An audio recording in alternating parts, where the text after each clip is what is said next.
하나님의 말씀으로 다음 세대를 세우는 대한예수교 장로회 부평교회 붕붕중고등부.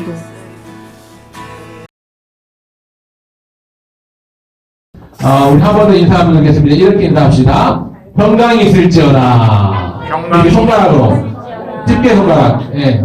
이 가운데 손가락 말고 두 번째 손가락. 자, 한 번 더. 평강이 있을지어다. 평강이 있을지어다. 부활하신 예수님께서 제자들에게 만나주시면서 너에게 평강이 있을지어다. 히브리어로 샬롬, 헬라어로 에이레네, 에이레네. 자, 평강이라는 뜻이에요. 자, 그렇게 인사했는데요. 시험 기간에 우리의 마음이 평안했으면 좋겠습니다.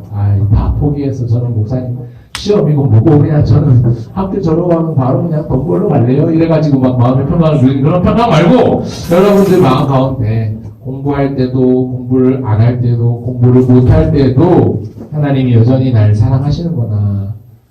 그 주님이 날 사랑하시는구나. 그걸 느낄 수 있으면 좋겠습니다. 그러면 참된 평강이 임할 거거든요. 자, 오늘 주보 쏟아져 보겠습니다. 1부에 뭐였지요? 지혜롭고 총명한 마음. 근데 맨 뒤에 앉아있는 친구 까만색 마스크, 검은색 풀티 안경. 자, 자음 한번 맞춰볼래요? 제목? 지랄 맞고 아니에요. 자, 뭐예요? 지금 정신이 딴데 유체이탈. 자, 맞춰보세요. 뭘까요? 주영이가 맞춰보세요. 뭐 같아요? 지혜롭고 총명한 마음. 맞습니다. 박수! 선물을 드리겠습니다. 많은 선물 받아가세요. 자, 선물! 던져도 돼? 선물? 나중에 전달해주세요. 끝나면, 아침은. 좋아요. 지혜롭고 청명한 마음이에요. 믿음? 마음이에요. 하나님을 경외하던 다윗 왕의 아들 이름은 누굽니까? 솔로몬. 솔로몬 왕이 하나님께서 소원을 말해봐 이렇게 얘기했는데 그랬더니 하나님이 이렇게 하나님 소원은 아니잖아요. 아저씨 걸그룹 말고. 자, 하나님이 너 소원을 말해보라 했는데 솔로몬 왕이 구한 게 뭐였냐면 크게 세 가지였죠. 첫 번째, 올고는 마음을 간직하게 하소서. 두 번째, 너 미워. 이런 건가요? 자, 뭐예요? 듣는 마음을 주옵소서. 세 번째가 뭐였어요? 그래서 하나님이 뭘 주셨다? 넓은 마음을 주십니다. 자, 우리 친구들도요, 지혜의 왕 솔로몬처럼 하나님의 지혜를 구하고 그 지혜가 뭐냐면 듣는 마음. 유식한 말로 한자로 두 글자. 그렇지요. 한자로 경청. 목사님 오늘 일부에 이렇게 서른 돋았어요. 사실 몇 주 전에 기억나요? 들을 청자는 무슨 한자가 다다다다 모여있다고 얘기했었죠. 7개의 글자. 그죠? 얘기 안 할래요. 그냥 넘어갈게요. 자, 경청이라는 말, 정말로 여러분 잘 들어주면 좋겠고요. 특별히 지금 이 시간, 지금은 옆 사람과 장난하는 시간, 장난치고, 다른, 뭐가 자꾸 적담하고 이런 시간이 아니고, 경청하는 시간이에요. 자, 잘생긴 목사님 얼굴 보고. 좀 경청해주길 바랍니다. 잘생겼죠? 오늘 처음은 채진이한테 목사님 이랬는데, 완전, 죄송합니다. 대표적으로 목사님은 죄송한데, 좋아요. 괜찮아요. 자, 지금이 시험을 앞두고 있는 시험 기간이에요. 오늘 그래서 시험에 대해서 한번 생각해 보려고 합니다. 금주의 한디션은 시험이에요. 자, 다음 주 시험선 없고, 다다음 주 시험선, 다다다음 주 시험선, 나 시험 안 쳐요, 선. 중이들은 역시 평가가 없으니까 중이들은 평가가 없고 좋아요. 그러나, 얘들아 1년만 지나봐라. 이제 너희들 어마어마한 스트레스. 너희들 안 지나갈 것 같지? 오늘의 한시는 시험이에요. 지난 목요일날 부평고등학교 갔었어요. 부평고등학교 가니까 시험 기간이라고 애들이 굉장히 공부를 열심히 하는 분위기가 1도 없었어요. 완전 학교는 봉사 중이고 먼지가 날아다니고 뭐 공부하는 분위기 1도 없었어요. 진짜 하나도 공부 안 하는 공부 지지도 못하는 애들끼리 모여있는 것처럼 마치 그런 분위기였는데, 그런 와중에 고3 시절을 보내고 있는 우리 교회 박모군을 열심히 만나서 맛있는 가지도 전달하고, 남모군을 만나지 못했는데, 지나가던 정모군과 박모군을 만났어요. 그죠? 지나가던 정모군, 그때 저 만났었던 친구 있었죠? 안녕? 준호, 안녕? 정준호. 정모군. 부평중학교를 가고 있었는데, 부평학교인 저를 만났었어요. 그죠? 저 만났었죠? 목요일날, 네. 기억이 안 나나 봐요. 자, 오늘의 하디슈는 시험인데요.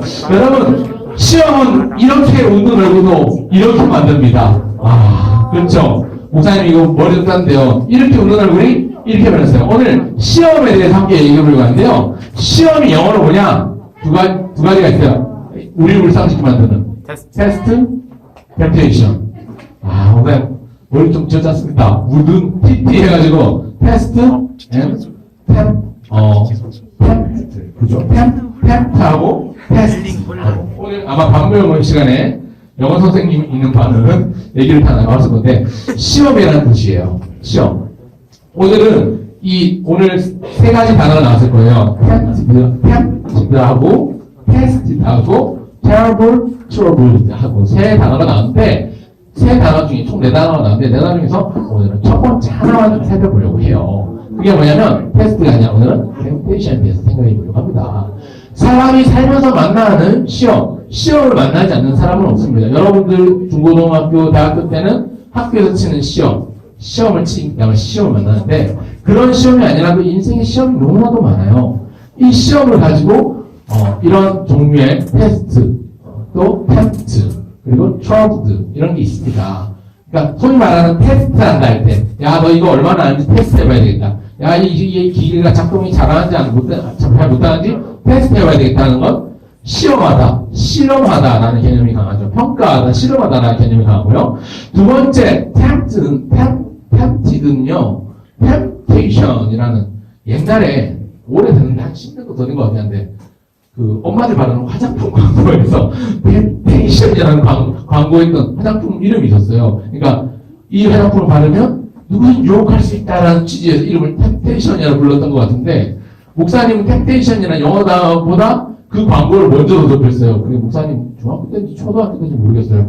템테이션이 그래서 그랬던 기억이 나는데, 이것은 유혹하다, 홀리다, 뭐 이런 뜻. 그래서 넘어지게 만드는 그런 어떤 유혹하다는 그런 뜻을 가지고 있죠. 또 다른 뜻이 있죠.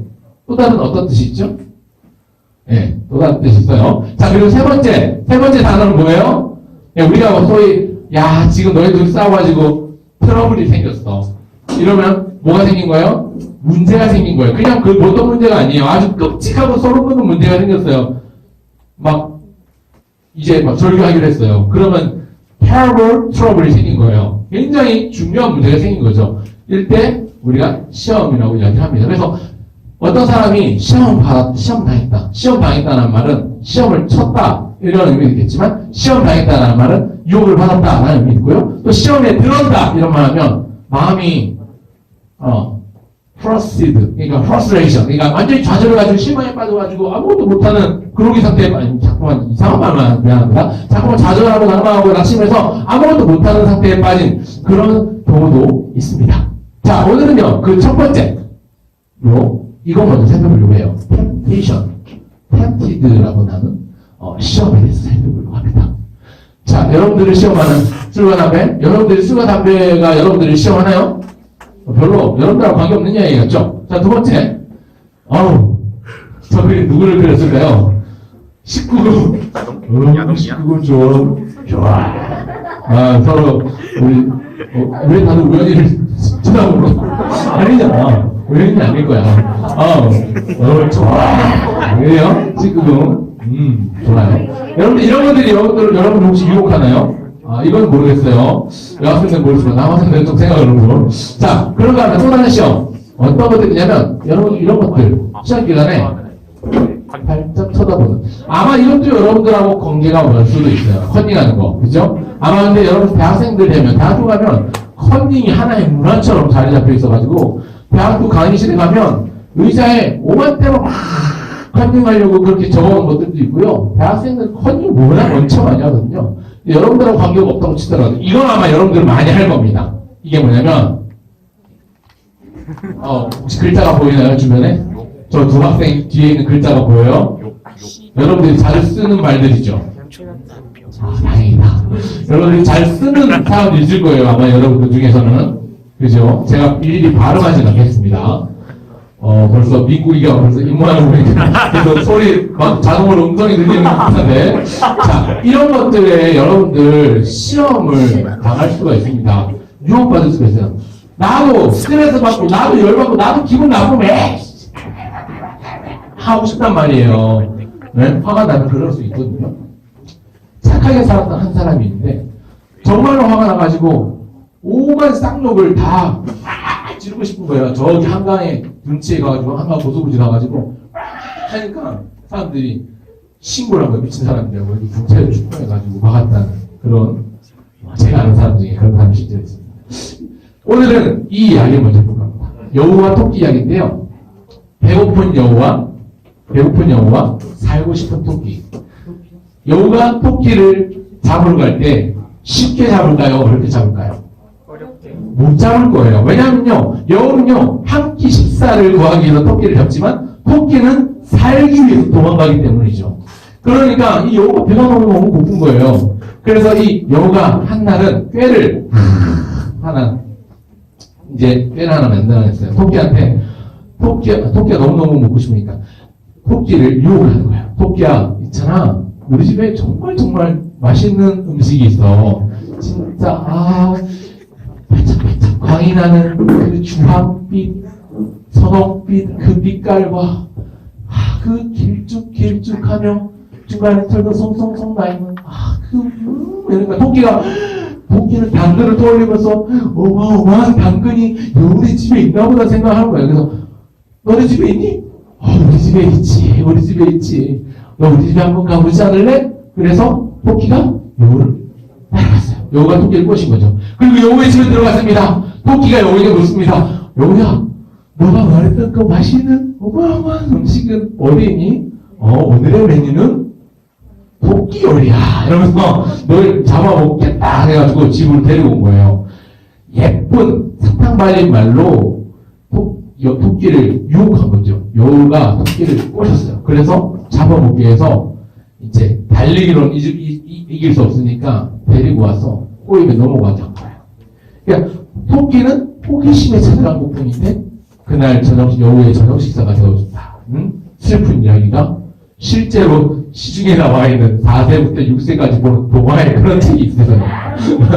저는 우리 집에 애들이 보는 책 보고 깜짝 놀랐어요. 요즘 창단 동화는 굉장히 무서워요. 그런 동화가 있더라고요. 왜 이야기를 하는 거냐면 배고픈 여우와 살고 싶은 토끼. 배고픈 여우가 토끼를 잡아먹기 힘들었는데 호기심을 이용해서 토끼를 잡아먹게 된 거예요. 호기심 자체는 나쁘지 않은데요. 때때로 이런 호기심 자체가 나쁘지 않지만 호기심이 절제되지 않으면 결국 파멸로 이어질 수도 있어요. 그래서 우리가 중독에 빠지곤 합니다. 야동 중독, 얍살 중독, 담배, 술, 마약, 본드 중독, 또 욕설 중독도 있어요. 욕설 중독, 게임 중독, 그죠? 험담도 중독이 있습니다. 험담 중독, 뒷담화 중독 이런 것도 있을 수 있어요. 그렇기 때문에 여러분 호기심이 시작했지만 빠져나올 수 없는 것들이 살면서 있단 말이죠. 그런 것들을 잘 분별하고 이 호기심은 나쁜 호기심이야. 호기심도 좋은 호기심이 있어요. 어떻게 하면 저 목사님이 설교를 짧게 할까? 이런 호기심을 가지고 목사님이 지난 수련회 때 남는 소품을 하나 구해왔어요. 이게 뭐냐면 타이머치인데 지금 시간을 맞춰놨어요. 지금 저희 시간은 12분이요. 12분 안에 설교를 마칠 거예요. 이제 삐삐삐 소리 나기 전에. 목사님이 호기심에서 시작한 아이디어인데 이렇게 되면 여러분과의 시간 약속을 지킬 수 있겠죠. 이렇게 호기심 자체는 나쁘지 않지만 절제되지 않은 호기심은 우리를 파멸로 이끌 수 있습니다. 왜 이야기하느냐면 오늘 두 번째로 생각해 볼 사람은 보디발의 그 이름 모를 보디발 장군의 아내와 우리아 장군의 아내를 비교해 보려고 합니다. 바세바라는 이름을 가진 여인. 둘 다 누군가의 남편이에요. 유부녀예요. 이 보디발의 아내는 남편의 이름이 보디발이에요. 이 바세바는 남편의 이름이 우리아예요. 누구라고요? 우리아예요. 두 사람의 공통점은 유부녀라는 공통점이 있지만 이 두 사람의 공통점, 이 두 사람 때문에 또 다른 한 사람이 하나님의 사람이 크게 쓰러지고 넘어지고 좌절했다는 사실입니다. 보디발의 아내가 유혹했던 사람의 이름은 야곱의 아들 중에 가장 사랑받는 아들, 라헬이 낳은 아들 중에 가장 그가 사랑했던 아들 이름이 뭐냐면 요셉입니다. 따라합시다. 요셉. 보디발의 아내가 누구를 유혹했다고요? 요셉을 유혹했어요. 요셉 이리 와. 요셉 나랑 오늘 밤 같이 보낼까? 나 너무 외로워. 이러면서 막 유혹을 한 거죠. 그러니까 요셉이 자 너무 빵 터지지 마시고 자 그런 다음에 그렇게 유혹을 했고요. 요셉은 그때 어떻게 했냐면 아줌마 왜 이러세요? 저한테 이러지 마세요. 그러면서 그 자리에 피해서 도망을 쳤는데 도망을 치는 찰나에 옷을 잡은 거예요. 요셉이 도망가는 찰나에 이 보디발의 와이프가 보디발 아내가 이 아줌마가 옷을 잡은 거예요. 옷이 벗어졌어요. 옷이 벗겨졌어요. 그 바람에 요셉은요 보디발 장군의 와이프 이 장군님의 사모님을 강간하려는 강간 미수범으로 억울한 누명을 쓰고 감옥살이를 하게 됩니다. 그렇지 않고 그에 반해서 다윗 왕은요 왕이 왕자리에 있을 때 다른 나라와 전쟁을 치르고 있는 기간 중이었어요. 오늘은 우리 군대를 더 보내야 되겠다. 이번에는 우리아 장군을 최전방에 배치를 할까? 아니야. 조금 더 기다렸다 후미를 공격해야 되겠어 하면서 작전을 구상하면서 성과 옥상으로 올라갑니다. 그리고 옥상으로 가면서 산책을 하는 바람에서 오늘은 어떻게 해야 적군을 이겨낼 수 있을까? 우리 병사들이 말이야 얼마나 용기 있게 잘 살고 있는지 봐야 되는데 저기 어마어마한 장면이 보이는 거예요. 한 여인이 옷을 다 벗고 그냥 씻고 있는 거예요. 다윗이 그걸 보았습니다. 그리고 어떻게 되었을까요? 왕이잖아요. 갑이잖아요. 갑 중에 갑이잖아요. 왕이라는 지위를 이용해서 그 아끼는 부하장은 우리아의 아내였던 그 바세바를 따로 불러요. 나의 침소로 들라라. 그래가지고 우리아의 아내를 범하고 남편이 우리아를 전쟁 중이었으니까 전쟁의 최전방에 가게 합니다. 그래서 적군이 제일 먼저 와서 싸우면서 뭘 쐈을까요? 하면서 화살을 쐈겠죠. 그래서 우리아가 실제로 죽게 돼요. 그래서 살인교사라고 전문용어로 살인교사, 살인청구라고 하죠. 살인교사를 해서 결국 우리아의 아내를 죽게 만듭니다. 하나님이 금하신 10계명 중에 간음죄를 범했고 살인죄를 지고 큰 죄를 두 개나 저질렀어요. 그런데요, 이 앞서 말했던 요셉은요, 누명이 풀렸고 하나님께서 그를 통해 위대한 일을 행하셨어요. 애굽의 총리 대신으로 삼으시고 애굽의 2인자, 애굽에서 1인자는 파라오거든요. 파라오는 신이에요, 신. 애굽의 왕 바로는 신처럼 받들었어요. 왕을 섬기는 거예요, 신처럼. 그 다음 가는 사람이 요셉이었어요. 그렇게 애굽의 2인자로 세우시고 놀라운 일들, 그리고 요셉과 그의 가족들을 다 먹여 살리는 일들을 하게 되는데, 그렇게 쓰임받았는데, 이 다윗에 대해서는 다윗은 큰 죄를 짓고도 회개하지 않았거든요. 바로 하나님께서 선지자 나단을 보내서 책망하시기 전까지는 이 죄에 대해서 무감각한 거예요. 내가 사람을 죽였는데 사람을 죽인 거에 대해서도 무감각하고, 그렇죠? 내가 간음을 저질렀는데 그 여자를 범한 거에 대해서도 무감각하고, 무감각하게 그냥 세월아 내월아 하루 이틀 3일 나흘고 한 달 1년 지난 거예요. 이런 일들이 있었습니다. 다시 한번 얘기합니다. 여러분, 시험 때는요 장사가 없어요. 시험에는 장사가 없어요. 시험에는요, 우리 인간은요, 시험을 이길 수가 없어요. 생각해 보세요. 이 순서가 좀 바뀌니까 넘어갈게요. 이럴 때는 이렇게 해야 돼요. 피하라 하고 딱 피하라.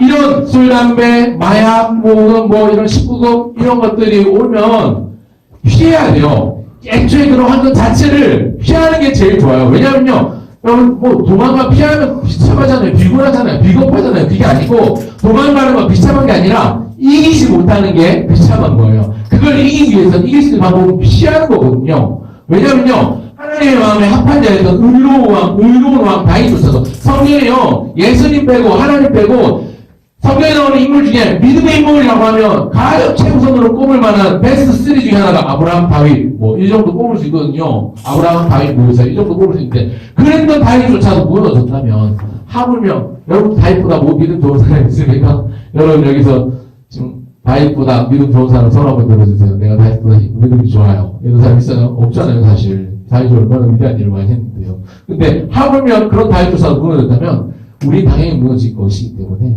다윗보다 믿음이 못하 혹은 다윗과 비슷한 믿음을 가졌다 하더라도 우리는 당연히 무너질 수밖에 없어요. 이기는 방법 하나 있는데 피하는 거예요. 피하는 거. 자, 시간이 다 돼가는데 빨리 마치겠습니다. 7분 남았네요. 자, 시험에는 첫 번째 뭐 하라? 방금 뭐였어요? 피하랍니다. 피하라. 한번 따라하세요. 피하라. 옆 친구에게 얘기해주세요. 피하라. 자, 주먹을 한 대 때려주세요. 피하라. 아, 피했죠. 안 피하면 맞습니다. 여러분 시험을 피하지 않으면 맞아요. 시험을 피하지 않으면 이런 유혹은요 피하지 않으면 맞아요. 자, 그런가 하면 이런 시험도 있죠. 자, 이런 시험 좀 이따 설명하고. 자, 베드로서 5장 8절에 이런 말씀이 있습니다. 현대어 성경입니다. 같이 읽어볼게요. 여러분의 시작. 여러분의 최대적인 사단의 공격에 대비하여 정신을 차리고 경계하십시오. 사단은 배가 고파서 오르되는 사나운 사자처럼 찢어 삼킬 먹이를 찾아다니고 있습니다. 현대어 성경인데요. 우는 사자와 같이 삼킬 자를 찾고 있다. 으르렁거리면서 배고픈 사자가 여러분들 우리를 잡아먹으려고 찾아다니고 있을 때 제일 중요한 건 나는 사자랑 싸워 이길 거야 하면서 달라붙으면 먹이가 되기 십상입니다. 사자가 으르렁 찾아다닐 때는 피해야 돼요. 피해야 돼요. 자, 이분이 누구시냐면요. 예수님일까요? 예수님은 아니고요. 여러분들 어거스틴이라고 들어봤죠? 아우구스티누스라고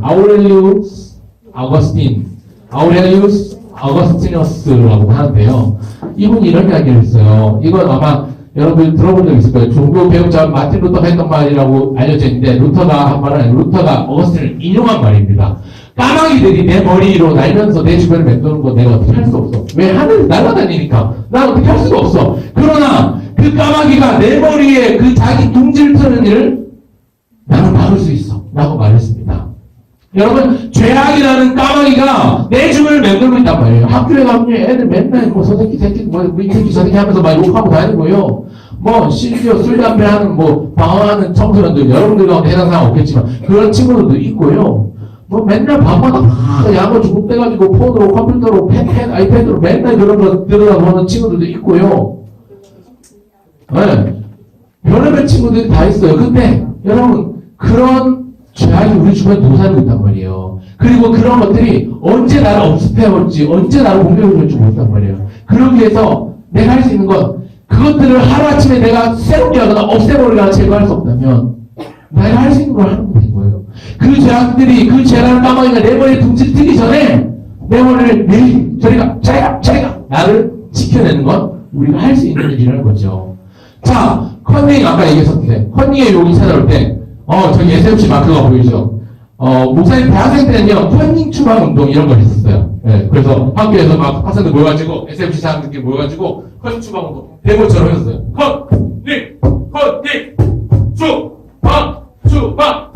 컨닝 추방! 이러면서 컨닝을 뭐 하자! 막 이렇게 지휘도 하고요. 캠페인도 하고요. 당신의 A+는 실력입니까? 시력입니까? 시력 좀 이렇게 쳐놓으니까. 이런 문구를 만들어서 현수막을 달기도 하고요. 그리고 너무나도 유명한 윤동주 시인의 죽어도 하늘을 우러러 한점 부끄러움이 없길 이런 문구를 식구를 가져가지고 컨닝하지 말라고 운동을 하기도 했고요. 이런 일에 우리 SFC 친구들이 앞장을 설 수 있습니다. 뿐만 아니라 이런 입에 담긴 무서운 욕들이 자꾸만 만무할 때 우리가 할 수 있는 욕을 하는 이유를 조사를 해보니까 4분의 1이 습관적으로 한대요. 그냥 욕. 그리고 18.2%가 남들도 하니까 한대요. 그리고 17%가 스트레스를 풀기 위해서 한대요. 무엇을요? 욕을요. 8.2%가 남들이 만만하게 볼까 좀 멋있어 보이려고 욕을 한대요. 4.6%는 누군가 무시하거나 야 이러면서 누군가를 무시하거나 미혹해서 그래서 욕을 하는 이유를 조사해봤더니 이런 통계가 나왔어요. 여러분들 쓰고 있는 욕들을 한번 생각해보세요. 지금 잘 봤어? 존나 어려웠어. 강도는 존작이야. 이거 먹어봤어? 존맛해. 뭐 이런 식으로 여러분들 쓰는 용어. 여러분들 이것조차도 이미 오래된 용어를 썼어요. 이거 여러분 뜻 알고 있습니까? 여러분들은 이렇게 알고 쓸 거예요. 수능 잘 봤어? 매우 어려웠어. 존나 어려웠어. 매우 어려웠어라고 생각하고 쓸 거예요. 강동은 존잘이야. 강동은보다 쌈이 또 존잘이야. 그렇죠? 아니면 정말 재수없게 생겼어. 뭐 이런 건가요? 정말 잘생겼어. 이거 먹었어? 이거 정말 탱겨? 여러분, 좀 맛있어. 이런 의미로 알고 쓰는 사람들이 많지만, 실제로 그렇지 않아요. 이게 지금 연합뉴스에 나왔던 카드 섹션 뉴스인데, 진짜 뜻은 뭐냐면, 쓰는 닮았어? 남성의 성기가 몸에서 떨어져 나가게 어려웠어. 그러니까, 존나 어렵다라는 말은, 남성의 성기를 뜻하는 단어가 몸에서 떨어져 나간다 할 때, 존나라는 말을 쓰는데 남자의 성기가 몸에서 떨어져 나갈 정도로 어려웠다는 말이에요. 이 말 쓰고 싶습니까? 계속 여러분들. 자, 두 번째, 강동은 존잘이야. 강동은 남성의 성기가 몸에서 떨어져 나갈 정도로 잘생겼어. 이런 뜻이에요. 자, 세 번째, 이거 먹어봤어? 정말 탱겨. 남성의 성기가 몸에서 떨어져 나갈 정도로 맛있어. 여러분, 이래도 여러분 이런 비속어 쓸 수 있겠습니까? 진짜 뜻을 알면 여러분들 그 정도 수준밖에 안 돼요. 저질이 되는 거라고요. 여러분들 그런 의미에서 입술을 절제하는 훈련을 하면 좋겠습니다. 알겠죠? 자, 우리를 유혹하는 많은 유혹들. 내가 욕을 내뱉을 수도 있어요. 내가 막 때릴 수도 있어요. 내가 야동을 볼 수도 있어요. 내가 뭐 이런저런 커밍을 할 수도 있어요. 내가 술, 담배, 마약을 할 수도 있어요. 그러나 그것을 끌어내고 이제 그것을 벗어나서 하나님 기뻐하시는 뜻을 따라 그 유혹을 이겨내는. 첫 번째는 피하라. 한번 따라합시다. 피하라. 두 번째는 바꾸라입니다. 바꾸라. 나의 입술을 한번 따라합시다. 바꾸라. 그래서 여러분들의 삶이 하나님 기뻐하시는 삶으로 나아가면 좋겠습니다. 말씀을 맺겠습니다. 20초 남았네. 마지막 같이 한번 읽겠습니다. 시작. 하나님이여 나를 지켜주소서. 내가 주께 피하나이다. 내가 여호와께 할 때 주는 나의 주님이시오니 주밖에 나의 복이 없다 하였나이다. 아멘. 이 고백으로 하나님 난 할 수 없습니다. 그러나 하나님 내가 주님께 피하오니 주님 도와주십시오. 그렇게 기도하며 나갈 수 있는 우리 친구들 되기를 주의 이름으로 축원합니다. 아멘.